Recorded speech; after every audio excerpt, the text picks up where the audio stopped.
Good morning. Morning. I apologize in advance, no slides or videos. I love the theme music for that. But I'm Chaplain Croft from Air Force Recruiting and joined by my awesome teammate, our Chaplain Alan Finley. And we're privileged.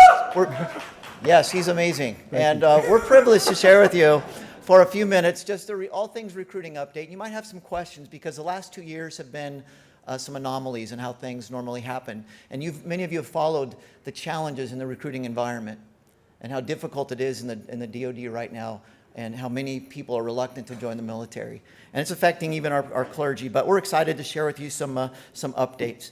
But first, a question. How many of you have ever overspent on jewelry? Diamonds, gold, necklaces. Some of you have overspent. It's easy to overspend unless you know what you're looking for. And I've overspent before because I don't know what I'm looking for, right? But especially if you're buying diamonds, for example, it's very important that you know that you're not getting a fake and you know what you're looking for. A diamond, yes, there's a name. You know what you're looking for. And you can't overspend on your loved one, right? They're always worth it. But diamond graders, they look for 4 C's of quality, of high value. They look for the color, the cut, the clarity, and the carat. They look to see, is it flawless? Does it sparkle? And the value increases. And in the same spirit, our recruiters, we have 4 production recruiters at RSOH, located at JBSA at Randolph, and our 2 AGR reserve recruiters. They're out visiting seminaries and colleges and denominational conferences, and they're looking for religious ministry professionals who are going to bring high value to their wings and to their deltas. And we use a different 4C model. We look at calling. We look at commitment. We look at, are they a fit to the Air Force culture? And that gets into character and ethics, and we'll address that in a second. And then also conditions and qualifications.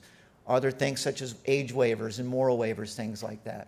So we'll just touch on some of those, and you might have questions at the end. We don't think we'll take the whole time. But I'd just like to start with the first one, and that's calling. How many of you remember when you were called to ministry? I clearly remember in high school when I was called to gospel ministry. And when I was called to chaplain ministry, I was sitting on a plane next to a Navy chaplain. I was on an airplane, not on a ship, and I was called the Air Force chaplain, but talking to a Navy chaplain. And when I was in Afghanistan in 2011, my son called and said, "Dad, I believe God is calling me to ministry." And tears well up, and I just know what that process is, and he's a pastor today in Washington State. But it's about the calling. And for some of our other faith groups, they may not use that terminology, but they understand that it's a privilege to serve God in caring for airmen, guardians, and family members. But when we are talking to applicants or prospective applicants, we talk about the calling. If they're just looking for a job or they're running from something, it's not a good fit. And Chaplain Kitchens called our team. I arrived there last June, and I had a lot of OJT and had a conversation with our staff and said, it's all about the calling. And that resonated with our entire team. It resonated with us. And you'll see some of the rebranding. It's about that calling, the higher calling. And we tell applicants, go talk to the Navy and the Army first. We love them, but come talk to us last. We'll tell you about the benefits, the privileges. And because we're Space Force and Air Force, your prayers go to God first. We're way up there. But we'll go talk to them. But we talk about the calling, and it's a privilege to hear people discuss how God's calling them. And we do total force recruiting. So our Guard, Reserve, Active, RAGAF, Regular Air Force Active, it's total force. So if God's calling them part-time, we'll hand them off. We'll discuss different pathways to serve about that calling. Yes, and then after that, Chaplain Alan Finley, I think you know me. Most of you know me. But we talk about the commitment then. You know that there's a commitment by them, of course. There's a 3-year service commitment. But we have a commitment also to the United States Air Force and Space Force. We're trying to bring the highest qualified religious ministry professional to provide spiritual care, spiritual fitness to our airmen, their guardians, and their family members. So keeping that in mind, that's our customer. It's not necessarily to the person that's in front of us, because we have people that will say, well, I just want to stay in the Air Force. I want to stay in the Air Force. I want to stay active duty. I really don't want to leave. And I'm like, so you're wanting to go into a community of faith and you don't want to live by faith? So they don't like that. They don't like that answer. But that's really what we're looking for. We're looking for a commitment because the Chaplain Corps it's a tough ministry. I was a senior pastor for 10 years. But the Chaplain Corps itself, it's like you hook up a fire hydrant and you just keep on giving. You have to keep on giving. So you have to have a commitment. And then it's part of the culture next. Yeah, so we look for the question on culture, and we know we've heard over the last couple of days the concern about toxic leadership and moral failings. And so we've asked our recruiters to watch anytime their spidey senses or the hair on the back of their neck when they're talking to our applicants. And so we have some talent acquisition, human resource tools that we use. We use Myers-Briggs and PDP Global, and we're certifying the teams here soon in EQ, because toxic leadership often doesn't have emotional IQ. They don't understand. And so just to kind of watch for some of those things. But the Air Force is a privilege to serve. I remember my MAGCOM chaplain calling me, Chaplain Kelly, when found out I was coming. He called and said, Randy, please recruit people who consider it a privilege to be an Air Force chaplain. And that stays with me, and it stays with us. It's a privilege. And the bar is not lowered. We're not lowering the bar to bring in more people, even though you've heard yesterday about AFSOC converting many of the positions. And we want to bring in as many high quality, not barely qualified, but highly qualified chaplains. And it's a continual assessment. From the minute they apply to welcome to the Air Force is about 4 to 5 months, if things go well with the scroll and a lot of there's more medical DQs now since we came on to MH Genesis. But it's a continual assessment. There was one time where a potential applicant was talking to Father Kinney, who's our GS, all things priest recruiting, and he's a legend in our office and helped bring in high quality priest chaplains for years. And Father Kinney was talking to him on the phone, and I could overhear him because we share an office. And this applicant was being very disrespectful and rude and just unprofessional. And so I leaned over to Father Kinney and I said, when you're done. So when he got off the phone, I said, Father Kinney, we talk as a team when we put them in the next phase of the application process or we DQ them. I just said, I'm going to hard foot stomp. This is an absolute DQ. This is inappropriate, and we are not going to bring this person in to the Air Force. This is not the environment. So it's going to be a hard no. And none of us are perfect. We're all works of progress, right? But it's a culture. It's General Mattis a few years ago wrote some memos to the DoD saying we need to be ethics sentinels. We need to avoid doing ethics along the sidelines where one misstep puts you out of bounds.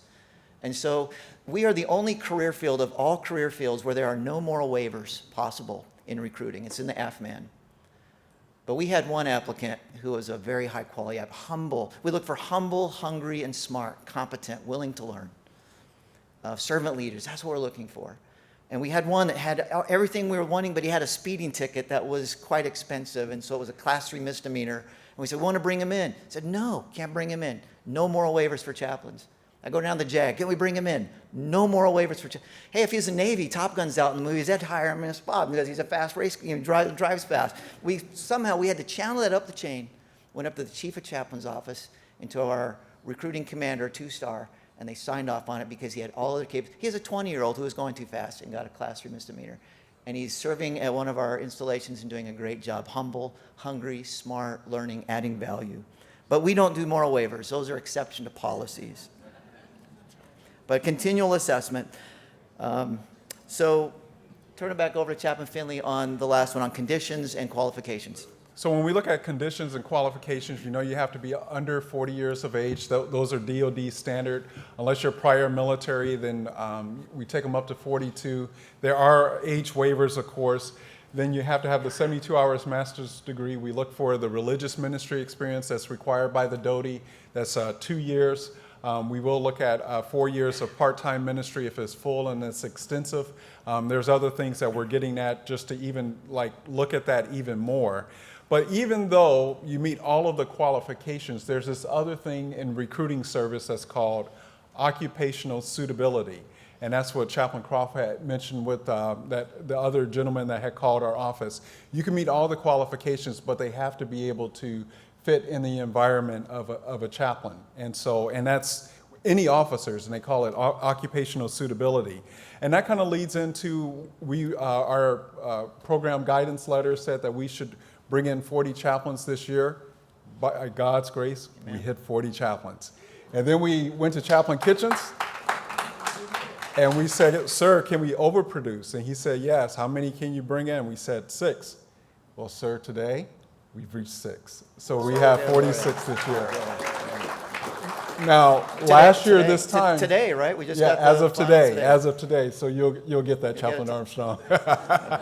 And so those are your wings that are going to have help. But just to let you know, OTS, they stood down as far as they changed everything when it came to their delivering of OTS. And so they wanted to transition to an 8-week module format, meaning that if you are getting an EAD chaplain, that means that they're going direct duty assignment. They're going to show up with civilian clothes and won't know how to salute. So you're going to have a chance to onboard them. If they fail a module, here's the good news and bad news. They'll just stay at OTS until they finish that.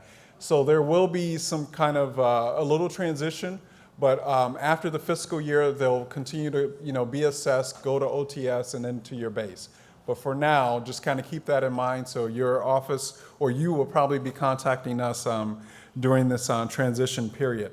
And then that leads to another thing as far as like when it comes to our recruiting, we've had some, like last year was a tough year. It was 8 o'clock at night. We were staying in the office pretty regularly trying to reach goal. And then what happened, we had to realize that we have to recruit, not only if you ask us to, if HCP asks us, hey, recruit for 60, it's not just 60, it's plus 30%. That's what that's really Air Force recruiting standards. So that's 78 for 4 recruiters. You can't do that. So we had to, I always tell people, let's not waste a trial, even an argument. I don't waste arguments with my wife. And you're like, what? I know, it's kind of surprising. We don't argue that much. But I want to say, how did we get into this problem and how can we fix it? And that's going to lead into how can we fix this when it comes to recruiting so that it's just not our office and 4 people trying to recruit. And Chaplain Croft is going to tell you about an exciting initiative that we have. Yes, we have some good news to share. So how many of you have heard of every chaplain recruiter, ECAR? Okay, we've heard that. We need to change and shift that from every chaplain recruiter, every chaplain corps member a recruiter, truly. Because chaplains, we're recruiting for our 5 ROs, aren't we? When we talk about spiritual fitness and the team delivery and the RST concept as the best vehicle for providing spiritual care. And our enlisted teammates, we know we're out there and we're talking to people, but there are many at our installations. There are many members who are working on their MDivs. And we have success, in reaching out to not just Clergy Day, but to many of your members at your installations who are working on their MDivs and they're pastoring and they want to come in. And how do you get that experience if you're pastoring part-time or enough hours? So the challenge, it may not seem like a challenge by God's grace. I say truly by God's grace. I have a text by my computer, Acts 4, great grace was upon them all. And Lord, give us grace. Help us to reach goal. Help us to reach the right people. And we pray for each one. We look them in the eyes. We prayed for you by name. Even those that we don't bring in. But even though we reach goal, it still is a challenge. The Army is 7 times larger, 5 geographical locations. They have 40 chaplains dedicated, 40 chaplains and enlisted teammates dedicated to the recruiting of chaplains. The Navy is 4 times larger. And so even though we're small, it means we're not able to meet all the 200 seminaries. We're not able to hit all the denominational conferences. We really have to rely on all of us doing this together. And so there will be rare exceptions because it's not an unlimited budget, but where we will put people on orders. We sent one of our rabbi chaplains to Israel in May to do some recruiting and relationship building. And we hope to do that again in the fall. I've got contacts with several Buddhist seminaries that have Buddhist students. And we have 1 guard Buddhist chaplain. And we have more airmen in the Air Force that identify as Buddhist than Muslim and Jewish adherents combined. And we don't have any on RAGAV. So we're just asking about capabilities to give to the chief of chaplains to put at some of these installations to provide spiritual care. So even though we have a challenge, we ran up the chain, and the Major General Edward Thomas, the commander for Air Force Recruiting Service before he retired, approved of a new Air Force Recruiting Service annual award, not a Chaplain Corps award, but an award to the Chaplain Corps career field in 3 categories. Starts fiscal year 24, starts October. So it goes from October to next September. The good news with that time frame is we'll know by next October. You can stick it on your annual award packages for next year. So, but it's in 3 categories: chapel team, chaplain, and religious affairs airmen. And someone said, why a religious affairs airman if we're recruiting chaplains? Because again, we're all in this together. We're all messaging. We're all doing community strategic partnerships with clergy in our communities. We're doing Clergy Day events, and many times our enlisted teammates, we're POCing these together. And so Chaplain Finley is going to explain a little bit. We hope by the fiscal year to have some products available either through email, through HCP, or on the SharePoint, some sample 1206. Not a rigorous, a lot of it will be the stuff that you're already doing, but just mindful to continue to do that because we have to do it together. Over 40% of those that we bring on have a connection with the military. Either they grew up in the military or they live near a military base. So the best fishing holes right now are right in our areas of operation, right, where we're serving and working and ministering. So what's that going to look like for you as far as like you're already doing clergy days, you're already doing things to engage with local clergy, and so having a recruiting brief is not too much. You'll have the bare minimums. Anything else, if you just like keep to the standard, let us deal with the exceptions. Just keep to the standard. This is what the standard is. Part of it could be you helping us as far as like visiting seminaries, talking to Aratzis, going to a local civilian clergy event, and just kind of sharing the Chaplain Corps message. And then in turn, what you'll do is we have a very simple sample for 1206. It's just 10. It's just up to 10 lines, and it's 5 statements, up to 5 statements, and that's going to just really help you. We want to incentivize, because that's what the Air Force Recruiting Service is, incentivize what you're already doing. This is what we're already doing. And the thing about when you look at our career field inside of Chaplain Corps, or inside of Air Force Recruiting Service, we are leading the way in a lot of areas. Our marketing, I want us to see us really have this vision that we will lead the way. Our small little component will lead the way as far as like we're turning down leads. Because here's the thing, the more people that we have coming and calling our office, the higher quality people that's out in the fields that's serving with you. I tell our chaplain recruiters, if you don't want to work with them, if you don't want to supervise them, don't bring them in. And I ask them, I'm like, hey, I want you to make be an officer right now, not a chaplain, be an officer right now. Does this person, is he or she going to fit in our environment? And so that's part of it. We're the welcome mat. We know that. That's a great responsibility that we have. And part of you're telling the story. You already have a story, you have a calling, and you're telling them the why you came into Chaplain Corps. You came in to serve our airmen and guardians more than anyone thinks possible. Over to you, Thank sir. you. So we'll wrap this up. We'll land the plane, but that's it in a nutshell. We do have high interest groups. We don't recruit for quotas, but we do have high interest groups, diversity, faith groups, sacramental, non-sacramental. We want to send the chief of chaplains to send out across the enterprise the diverse capabilities to reach as many as possible and to serve as many as possible. I hope that helps answer some questions. Are there any questions? We have a few minutes. Otherwise, you can catch us on break. I have a question, Sergeant Boyd from Minot. With the rise in like pagan and heathen and some other things that we're seeing now, are there any plans to bring some chaplains in for those faith groups? That's probably a question for Chaplain Marlowe, who works with our endorsers, because that deals with endorsement and if they have a qualified endorsement. We don't begin an application process till we get a 2088 from an endorser and to see if they meet all the qualifications. I don't know if Chaplain Marlowe is here. He was here, but that would be a best question for them if they meet an endorser who meets that need. Okay, thank you. Sir. Sir, have you think about bringing actually enlisted to help you cause program? Hold on, please. I got you. It's the Sergeant Roldan here. I was asking, have you think to have an initiative of bringing like, hello, enlisted side to Yes. help you recruit? For instance, I know in the regular Air Force when we bring officers, we have enlisted recruiters. Sure. And I have noticed that having them so enlisted with experience of how a good and bad chaplain looks like can help you as well.